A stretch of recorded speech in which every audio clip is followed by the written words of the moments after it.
who has won the Tour de France. Champion? Acceleration of Armstrong is absolutely frightening here. Or cheater?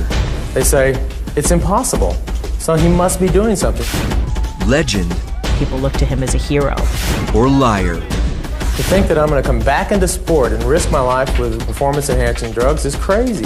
Miracle Man? This isn't going to stop me. Or a master of deceit? This is the story you don't know.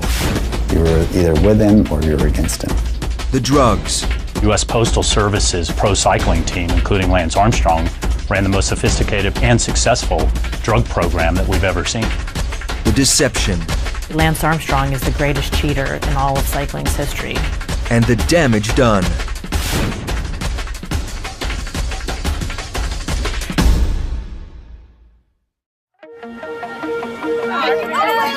Lance Armstrong, an American success story. But a few hours with Oprah Winfrey changes that story forever. Did you ever take banned substances to enhance your cycling performance? Yes.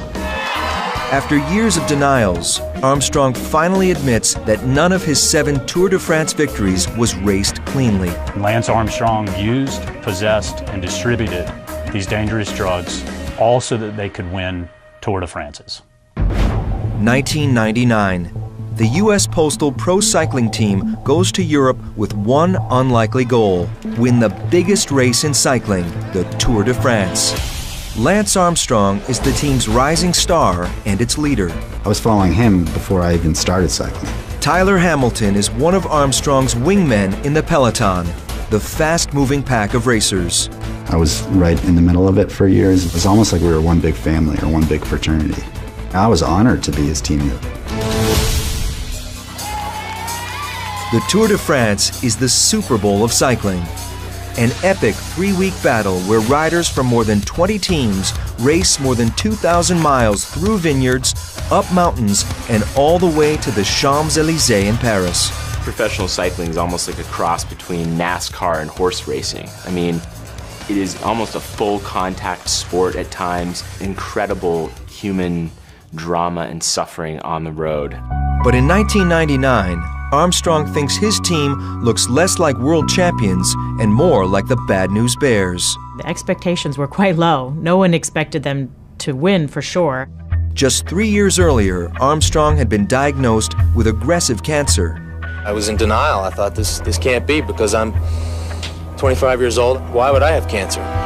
It involved, chemotherapy, treatments, the drugs that really could have destroyed his athletic career. So he was incredibly lucky to get through that. When Armstrong enters the 1999 Tour de France, his best finish ever in the race is 36th place. His demeanor back then, he was a lot more unsure of himself. He wasn't sure would he be like post-cancer. Armstrong in 1999 was very much an outside threat. But in the race's early prologue stage, Armstrong stuns the crowd by blowing away the previous year's winner by 16 full seconds. That is astonishing. When Lance has a goal, don't get between him and that goal. The moment starts Armstrong's comeback, one marked by extraordinary physical training and something else: performance-enhancing drugs. Armstrong's doping started back in the mid-1990s when he was on the Motorola team. In 2012, Steven Swart, a retired Motorola teammate, admits to doping while riding with Armstrong in the 90s. I first started doping to be there, and not let the team down. According to Swart, he, Lance Armstrong, and other teammates discuss and use banned substances. The conversations I had with Lance about doping was basically on the bike, out training. There was serious talk about getting on the EPO program. Riders have been quietly using drugs to push past their physical limits for as long as bicycling has been a sport. But in 1998, the extent of doping in professional cycling is exposed to the world. At the start of that year's Tour de France, border police find a trunkload of banned substances in a car belonging to a French cycling team. The following year, race organizers try to move past the scandal and dub the 1999 race the Tour of Renewal. But according to some of his teammates in a report released by the United States Anti-Doping Agency, or USADA, Armstrong urges them to start doping. Convinced he knows what it takes to win the 1999 Tour de France, Armstrong surrounds himself with the best team possible. And, according to the USADA report, a critical player in that dream is Michele Ferrari, an Italian sports doctor that Armstrong has been quietly consulting for years. Dr. Ferrari in cycling was known as the guy who doped cyclists. He's known for taking a very intellectual approach to the sport of cycling, a real numbers-based approach. He loves spreadsheets, he likes to plug in numbers. But he's also accused by others of using questionable methods. Despite his reputation, Ferrari insists that his program is legit. According to the USADA report, some U.S. Postal team members say Ferrari guides them in the use of banned substances. Tyler Hamilton is one of those riders. It started with a simple red testosterone pill. I didn't want to go against the grain. The Tour de France was right around the corner, and I knew if I wanted to make the team selection to get into the Tour de France, that might be the deciding factor. Idealistic riders like Hamilton find themselves on a slippery slope. Basically, you would be given vitamin shots in the beginning and taught how to shoot up B12 into your veins, so you knew your way around the syringe pretty easily.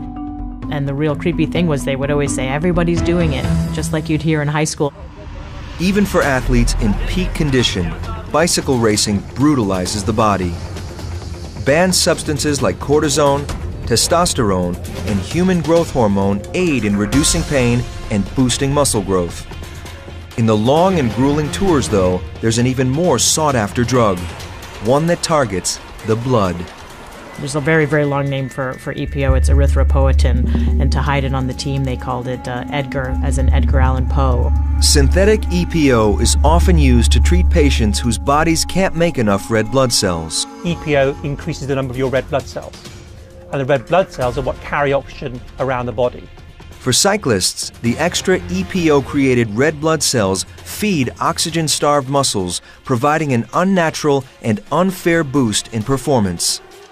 As racers hit the walls of their cardiovascular limits, those doped on EPO are able to push past. You just don't finish tired, a lot fresher. Your recovery is so much quicker.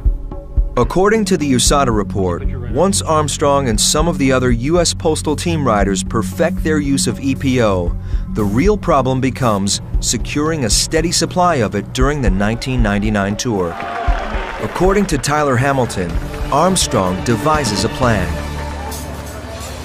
During the race, an anonymous Frenchman waits for a call on his prepaid cell phone. He is actually Lance Armstrong's personal handyman and is known to members of the U.S. Postal team as Moto Man. Oui. After he gets his instructions, he races off. With him, according to Tyler Hamilton, a thermos filled with EPO. Headed to an area that will be crowded with cycling fans, he is a shadow on the move. The Frenchman's mission? Deliver EPO for Armstrong and key teammates whenever it's needed. The sophistication came not just from something like Motoman, but the idea of how Motoman fit into this grander plan. That like, okay, here's what we need and here's who's going to provide it, and then here's how it's going to get to us in a way that's undetectable. Slipping into the U.S. Postal Team's RV, Motoman opens the package and stashes the goods. When riders return to the camper, they find EPO-filled syringes tucked into their shoes. According to Tyler Hamilton, riders put their used syringes into empty soda cans, dispose of the evidence, and get ready for the next grueling stage of the Tour de France. On July 13th, an elite group of riders breaks from the peloton and races to the top of a 6,000-foot mountain. The 1999 Tour de France is on the line, and cycling fans wonder if Armstrong, the underdog and cancer survivor, has what it takes. He wasn't an all-rounder, he wasn't a super climber, and his results in prior Tour de France's, he couldn't match it with the top guys on the climbs. But Armstrong erases any doubts. The acceleration of Armstrong is absolutely frightening here. Armstrong passes two of the sport's best climbers as if they're standing still. He's now heading up to a likely victory here at Sestriere. He wins the stage by 31 seconds, propelling him even closer to the winner's podium in Paris. Lance Armstrong looks to the sky. I feel great, and even more importantly, my team feels great. We think that we have a good chance of winning. Morale is high, but among the cheers are whispers of foul play. The Armstrong camp was always quick to shut those down. When he does come back and he's successful and he leads the Tour de France and he possibly wins the Tour de France, do you know what they say? They say, it's impossible. So he must be doing something. We only have one thing to hide, and that's our hard work. Behind the scenes at the Tour, though, Armstrong has a big problem. One of his drug tests comes back positive for cortisone, a drug that without a doctor's prescription is banned in cycling. According to sworn testimony by team masseuse Emma O'Reilly, Armstrong and team officials come up with a simple solution. Backdate a prescription for cortisone. So that the prescription technically started before the Tour started, so that he'd already been taking cortisone. Emma O'Reilly, she was in the thick of it. She saw a lot of the things that were going on within the team. Racing authorities are satisfied with the explanation from Armstrong's camp. To think that I'm going to come back into sport and risk my life with performance-enhancing drugs is crazy.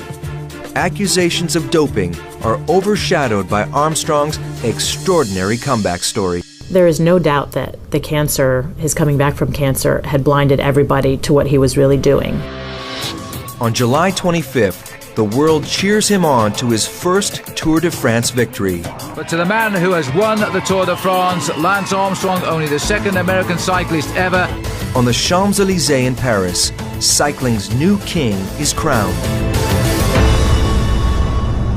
It's been crazy. It's obviously you're exhausted from the Tour de France itself, and so your body wants to take a rest. But there is no rest for the weary, and the need for speed reaches a whole new level. Against the odds and nearly everyone's expectations, Lance Armstrong wins the 1999 Tour de France. This is his Tour de France, Tour de Lance! Far from scaring him straight, a close call with a positive cortisone test seems to prove one thing. In the high-stakes, high-speed world of cycling, it's not just about being the best rider, but the best doper. Those were dark years. Doping was just massive back then, and it was, the majority of the peloton was doing it.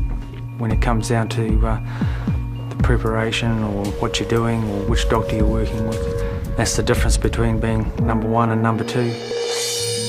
His top competitors, if they were using a certain drug or even asked someone about a certain drug, he certainly knew it and asked his doctors about it immediately. He really knew how to figure out what other people were doing, so he would up his game. Part of the game? Staying ahead of the testers, which is about to get a lot harder. In early 2000, the cycling world hears rumors that a new test is being developed for EPO.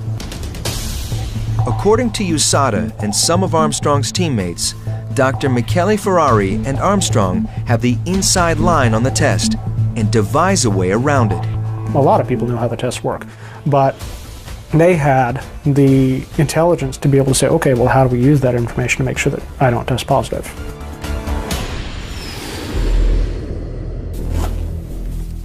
According to Hamilton, in the summer of 2000, at a discreet beachside hotel in Valencia, Spain, Armstrong, Hamilton, and another postal rider prepare for step one of a blood transfusion.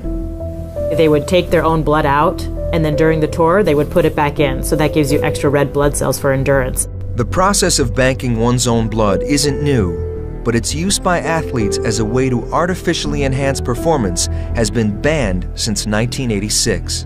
receiving blood transfusions in hotel rooms. That's a really dark place. After about an hour, bags of warm blood are put into coolers and go into storage. According to Hamilton, a few weeks later, on the 11th day of the 2000 Tour de France, the same three cyclists enter another hotel room, this one near Mont Ventoux, France. They grab a hanger from the closet and basically hang the blood bags from a picture hook on the wall and sit there on the bed and transfuse the blood. In less than 30 minutes, the blood they drained in Spain is back in their bodies. Tyler Hamilton has described it as having this feeling of this cold liquid entering your body. The riders' bodies, having naturally recreated the blood they lost in Spain weeks before, are now reinfused with trillions more oxygen-carrying red blood cells. Giving yourself more blood than you've currently got is the single best way of improving performance. EPO takes a long time. A blood transfusion, bang, wow, you're there. And unlike EPO, doping with your own blood is virtually undetectable. July 13th. 2 days after Armstrong and teammates are allegedly reinfused with their own blood, they set out on a notorious mountain stage of what Armstrong hopes will be his second Tour de France victory. Every mountain stage that you could finish was basically one step closer to Paris. Once again, Armstrong makes his move. Well, look at this then, Armstrong, and they wouldn't have expected that. Ulrich has done nothing about it at all. He saw the speed of the acceleration. He's chasing just one man on the road, the man who's in the pink jersey of Merckx. He catches up to one of the sport's greatest climbers, Italian Marco Pantani, who'd been disqualified from an earlier race for irregular blood values. And he's taken a real good look at Marco, almost as saying, the back wheel for you, Marco, jump on if you can. The men sprint up the 6,000-foot mountain. It's an extraordinary moment. I don't think anyone would have done that well on that mountain without doping.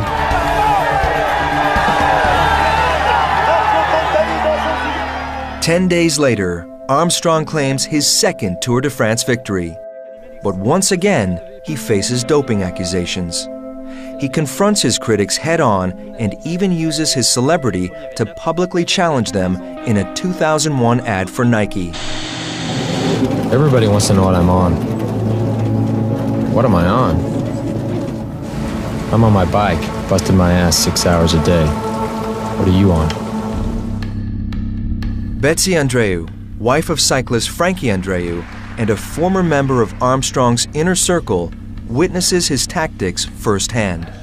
Lance really relied on the media and politicians.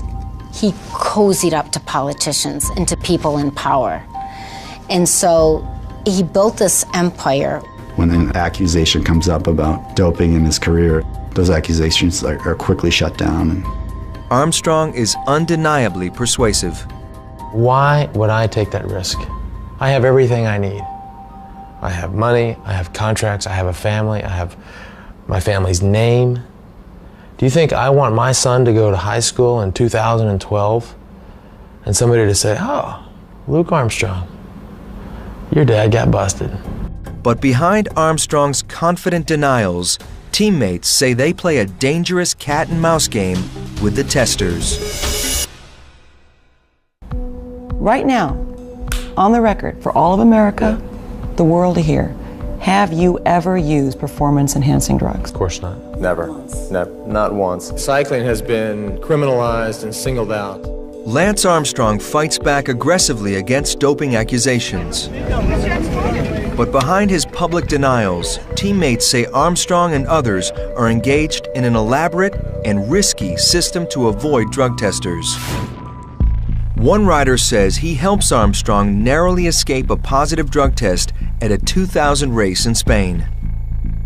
George Hincapie, Lance Armstrong's right-hand man, actually texted to warn Lance that there are drug testers at the hotel. According to Hincapie, Armstrong has testosterone in his system and drops out of the race to avoid being tested. The team ran the program to ensure that they never tested positive by getting advance notice of the test, dropping out of races when they knew that they were hot and would test positive. Tyler tells a story about when a tester comes to the door, and he knows that if he gives a sample, he's going to get to test positive. So he and his wife both literally hit the deck and hide and pretend no one's home, and the tester leaves. But that's how simple it is to evade a test. Just pretend you're not home. According to USADA, the team also uses other, more scientific ways to avoid positive tests. U.S. Postal Team cyclists say Dr. Ferrari develops new and nearly undetectable ways to administer EPO to the team. His doctor decided it was better to inject it intravenously rather than just injecting it under the skin. Injecting smaller amounts of EPO directly into their veins reduces the number of hours EPO stays in the system, which is key when testers are regularly making house calls. If you took it in the evening, didn't answer the door, the next morning you would be clear. I passed hundreds of tests when I probably shouldn't have. The time I was riding, we had doctors that were one step ahead of the testers. At the beginning of the 2004 season, Armstrong and crew appear to be unstoppable. Remember John Gotti, the Teflon Don. Every time he escaped a conviction, his influence and power grew within the Mafia because they all believed he would never, ever be convicted. Lance had sort of that aura that no one was going to ever be able to catch him. One win away from a record-setting 6 Tour de France wins, Armstrong is living the life of an international icon, complete with a rock star girlfriend, Sheryl Crow. He inspired me. It's really easy to be there for him. He and his brand just got bigger and bigger and bigger. Through his cancer awareness charity, Live Strong, he's become one of the nation's most visible philanthropists. My friend, a true champ, a great American, Lance Armstrong. But all that money and all that fame teeters on a great lie. According to the USADA report, every single one of his Tour de France wins has been fueled by either testosterone, EPO, or blood transfusions. It's a secret he's determined to protect. Lance Armstrong is two people. He's a person who was beloved and who was very charismatic. And there's a dark side of Lance Armstrong, and ruined many lives and intimidated people and ruined careers. Accusations, leaks, and threats are met with a swift counterattack by the Lance Armstrong machine. We're sick and tired of these allegations, and we're going to do everything we can to fight them. They're absolutely untrue. We filed action in England. We filed action in France against everybody involved, and enough is enough. There wasn't a whole lot of in between with Lance. You were either with him or and for him, or you were against him. At the 2004 Tour de France, Italian cyclist Filippo Simeoni finds out what it's like to be up against Armstrong. Simeoni first lands on Armstrong's hit list in 2002 when he testifies against Armstrong's friend and consultant Michele Ferrari in a trial that convicts Ferrari on sports fraud. Lance, in turn, went after him. He went out to crush him. The conviction is later overturned, but according to USADA, as far as Armstrong is concerned, Simeoni has done the unthinkable. He's broken cycling's unwritten law of omerta. Nobody speaks out. Nobody speaks out. Everybody, takes the secrets. You're expected to take the secrets to the grave. At the 2004 Tour de France, the war of words between Armstrong and Simeoni escalates. During the 18th stage, Simeoni sprints away from the peloton to join a breakaway group. Armstrong, already well ahead in overall time, risks his own standing in the Tour by wasting precious energy to chase him down. I've never seen this.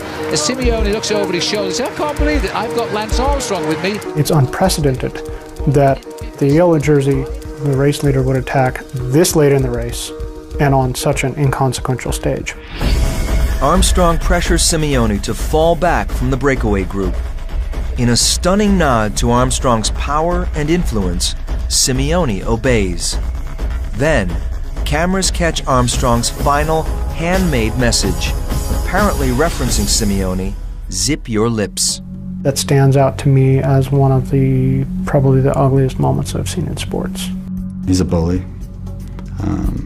He had a lot of power, within the peloton. And it appears Armstrong will go to great lengths to protect that power and eliminate his competition, even if it's an old friend. Lance's former teammate, Tyler Hamilton, now racing for the Phonak team, is one of Armstrong's biggest challengers at that same Tour de France. Tyler's a favorite. I mean, Tyler has experience. He has the knowledge that he had a big year last year. I wanted to stay on the right side of the Lance Armstrong camp because I knew once I got on the wrong side of that fence, he was going to make my life tough. Hamilton says that after a pre-tour race, he is called in for questioning by the International Cycling Union, the UCI, about a suspect drug test.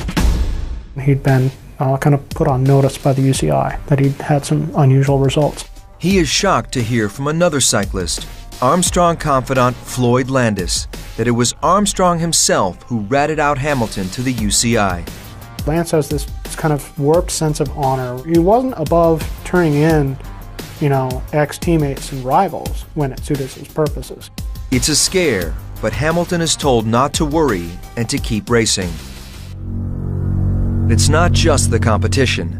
Armstrong's own teammates who don't get with the program also feel at risk, including his good friend, Frankie Andreu. Before the 99 Tour, Lance chides Frankie for having a bad attitude, not being a team player, being arrogant, which was all code for, you're not doing what it takes.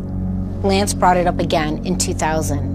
It's time for you to get serious. Those were the words he used to see Ferrari. While he is using all these drugs, intimidating people still saw Lance Armstrong as their hero. Millions and millions of people wore his yellow bracelets because he was their inspiration, and they just could not see the other side. But Armstrong's public image is on a collision course with his secret life. You have never taken any performance-enhancing drug in connection with your cycling career? Correct. And that would include any substance that's ever been banned. Is that fair to say? Correct. Okay. In 2004, an insurance company, SCA, refuses to pay Armstrong millions in bonus money amid reports of him doping.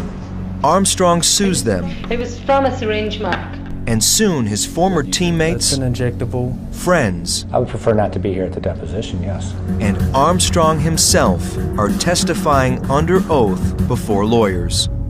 It affirmatively did not take No, place. it didn't. How could it have taken place when I've never taken performance-enhancing drugs? Okay. How could that have happened? That was my point. It's not just simply you don't recall, just... How many times do I have to say it? I'm just trying to make sure your testimony is clear. The case threatens to expose Armstrong's doping program, and he goes to great lengths to try to keep his secrets from being revealed. When Betsy Andreu arrives for her deposition, conducted by SCA attorney Jeffrey Tillotson, she's shocked to see Armstrong in the room. Betsy immediately jumps up and goes outside. We follow her, I do, and she is freaked out. She's like, oh my God, he's here, he's here. Why is he here? Armstrong sits across from Andreu during her entire testimony. What was it that your email to Mr. Armstrong said? Andreu refuses to be intimidated by his presence. I said you are very disrespectful to people. You treat people like Frankie is a friend of yours. He's not an employee. We don't have to put up with it. Andreu drops a bombshell in her testimony. When she recounts a conversation she says she heard Armstrong have in 1996 with the doctor who treated his cancer. And then came the question, have you ever taken any performance-enhancing drugs? And Lance said yes. The doctor said, what were they? And he said, EPO, growth hormone, cortisone, steroids, and testosterone. He's sitting at the edge of the table staring at her. You know, if he had mind control, he probably would have stopped her heart. Despite the damning testimony, Armstrong is later awarded $7.5 million. Just wanted the truth out. And this is a huge fraud in the history of sport. Shouldn't it be revealed? Shouldn't the truth be told? Shouldn't the truth matter? Once again, Armstrong's challengers are left in the dust. And the world watches in awe as Armstrong pushes himself even further at the 2005 Tour de France. Lance Armstrong has pedaled his way to an unprecedented 7th straight Tour de France victory. Still, doping accusations continue to haunt the sports legend. And in his latest moment of triumph, Armstrong thumbs his nose at his detractors. The last thing I'll say for the people that don't believe in cycling, the cynics and the skeptics, I'm sorry for you. I'm sorry you can't dream big, and I'm sorry you don't believe in miracles. He knew that people knew he was doping. He knew that people were basically onto him and couldn't prove it, and he basically just threw it back in everybody's face. Then, at the top of his game, he retires. It's time for me to stop and go home and be a full-time dad. The following year, his friend and former protege, Floyd Landis, picks up the torch. If anyone was going to fill his shoes and become the next great American cyclist, it was going to be Floyd Landis. Since joining the U.S. Postal Team, Landis trained closely with Armstrong and helped him win 3 Tour de France titles. According to Landis, his time with Armstrong is also spent in the dark world of doping. He first was sort of indoctrinated into the doping program during the sort of warm-up race before the Tour de France. When he joined Lance Armstrong, he became something else. He was really inside all of the drug use. And in 2006, Landis continues the American winning streak and captures the yellow jersey. American Floyd Landis is celebrating his big victory today. I'll be happy about this for a long time. Now, it's Landis's turn on top. And like Armstrong before him, he's convinced they'll never catch his doping. But he's wrong. After his breathtaking win in the Tour de France, American Floyd Landis has tested positive for unusually high levels of testosterone. Landis desperately fights back against the charge. I would like to leave absolutely clear that I am not in any doping process. But when it comes to convincing denials, Floyd Landis is no Lance Armstrong. The levels I have had during the tour and all my career are absolutely natural and produced by my own organism. The cycling community is not convinced, and the UCI strips him of his title. He's banned from cycling for 2 years. In the world of cycling, when you test positive, they throw you out like garbage. You were nothing. The alienated cyclist is haunted by his failed drug test. The world finds out that you have a positive drug test, and it's a disaster. Floyd Landis fought his case for many years, took his 2-year suspension, came back in the sport, and couldn't get a job on the highest levels of cycling. Not even with his old friend Lance Armstrong, who 3 years into his self-imposed retirement makes a startling announcement on the Livestrong website. After long talks with my kids, the rest of my family, close group of friends, I have decided to return to professional cycling in 2009. Armstrong says Landis threatens to go public with doping accusations unless he gets a job with Armstrong's new team, something Landis denies. Regardless, Armstrong turns his back on his old friend. Lance's shunning of Floyd was one of the worst mistakes he could have made. I think that was the moment where Floyd basically said, okay, the heck with it. 4 years after his brief shining moment on top, Floyd Landis enters a Beverly Hills restaurant to meet with a cycling official. Landis sets an audio recorder on the table, presses record, and shatters the sport's code of silence. Landis unburdens himself of what he says are years of lies about doping on the U.S. Postal Team. Big props to Floyd Landis for finally coming out and telling the truth. Landis doesn't name Lance Armstrong. Not yet. But the story he reveals lights the match for the firestorm that will soon envelop Armstrong. Floyd said, well, if you really want to know what's going on, I can tell you. Word of Landis's claims reaches Federal Food and Drug Administration agents who meet with the disgraced cyclist. Landis tells them about doping and cycling, and this time he talks specifically about Lance Armstrong. Floyd Landis knew where all the bodies were buried. The FDA launches a full investigation into Landis's allegations. At issue is whether or not the U.S. Postal Team under Armstrong is guilty of fraud by engaging in doping and possibly trafficking banned substances, all while under contract with a federal sponsor, the U.S. Postal Service. A grand jury had convened in Los Angeles, and Lance was in the crosshairs. Armstrong hits back.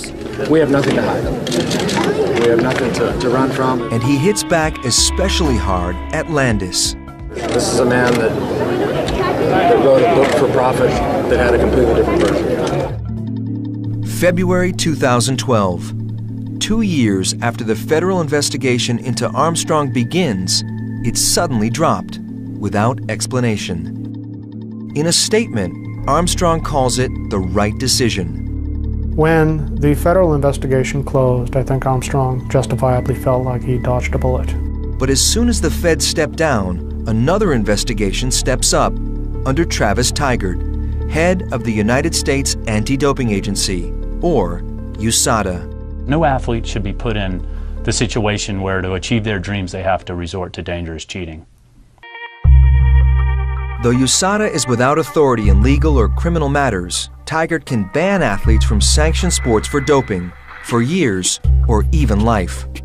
He approaches Armstrong's former teammates, including Tyler Hamilton, and they start talking. The people that were bound to this code of silence, they basically came forward and the whole thing blew open.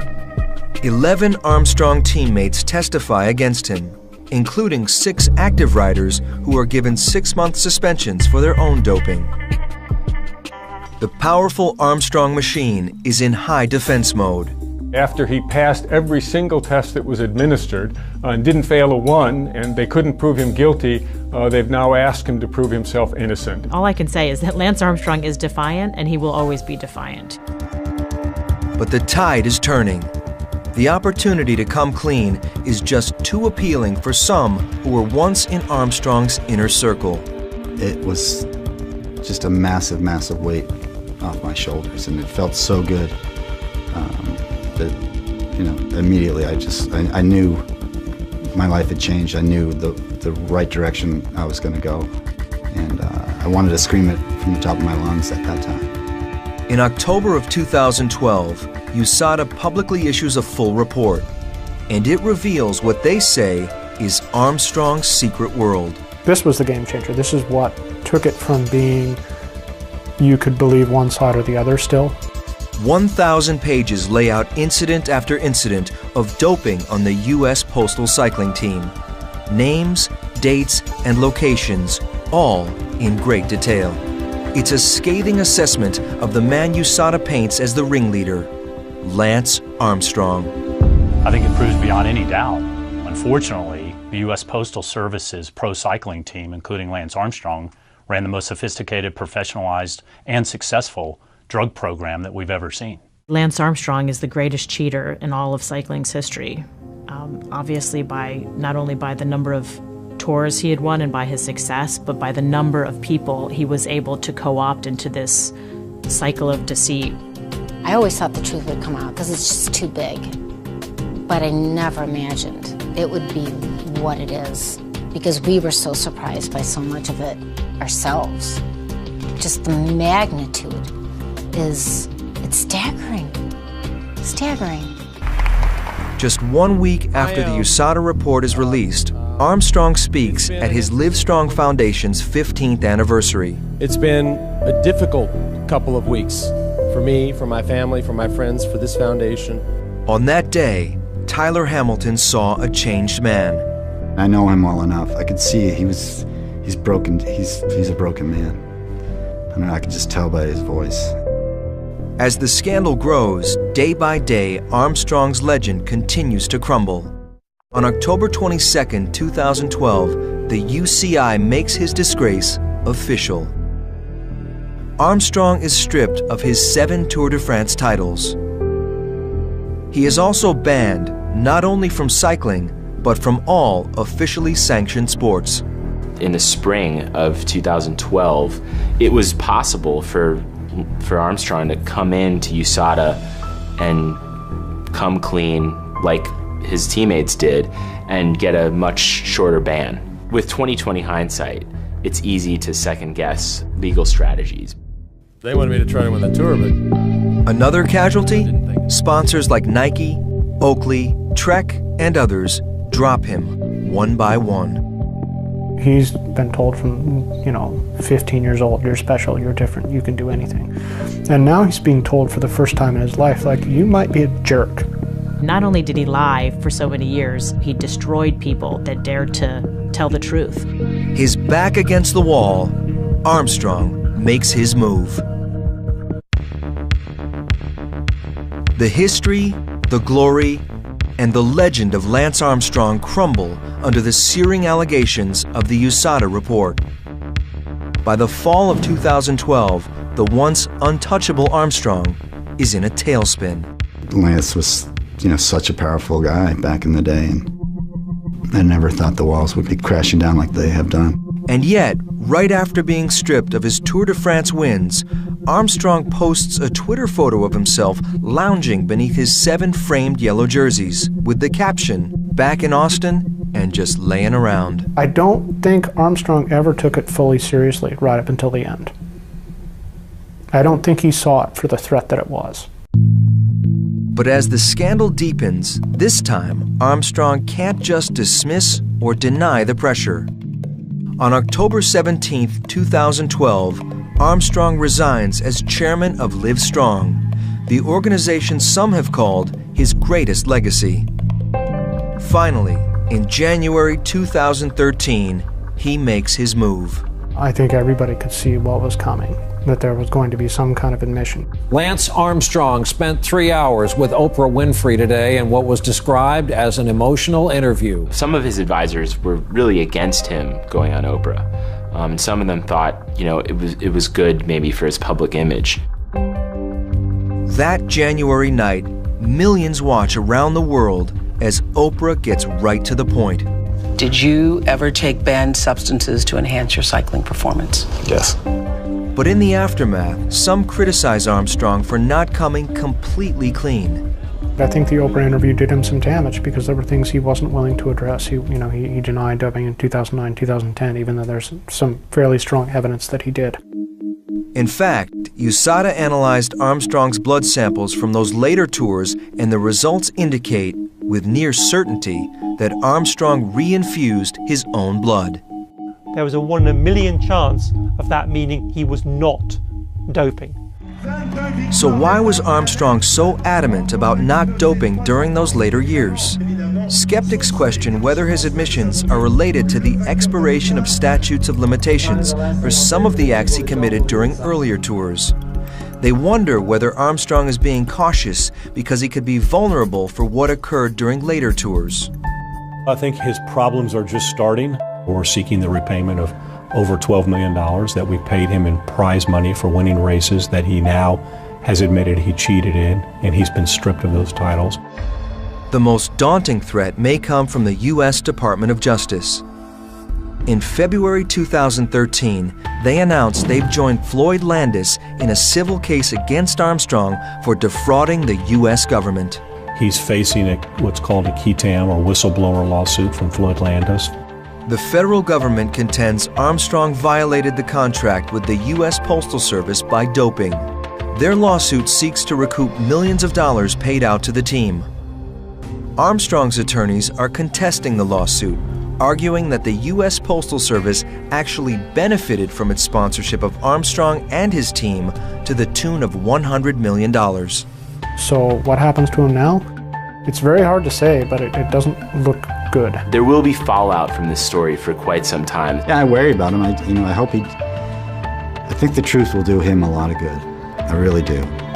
People will forgive him, and he's still a champion in a lot of people's eyes. I like to win, but I fear losing, and that might be what gets me up in the morning more than anything. For the man who said being afraid is a priceless education, the outcome of his fall from grace is still unfolding.